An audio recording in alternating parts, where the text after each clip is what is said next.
আমরা যারা শিক্ষিত হয়েছি আমরা শিক্ষিত হইনি অ্যাকচুয়ালি। ইট দিয়ে পাঁচিল গাঁথা যায়, ইট দিয়ে বিল্ডিং গাঁথা যায়, কিন্তু কেউ কি বলতে পারবেন শুধু ইটের ওপর ইট দিলে বিল্ডিং বা পাঁচিল গাঁথা যাবে? যাবে না। ইটের ওপর ইট চাপালে একটা সময় পাঁচিল পড়ে যাবে, দেওয়াল ভেঙে যাবে।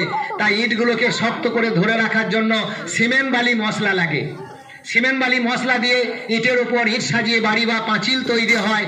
তেমনি চরিত্র বা লেখাপড়া, প্রকৃত লেখাপড়া বা প্রকৃত শিক্ষা তখনই আসবে যখন জেনারেল শিক্ষার সঙ্গে ধর্মীয় শিক্ষা আসবে। ধর্মীয় শিক্ষা এখানে সিমেন্ট বালির মতো কাজ করবে।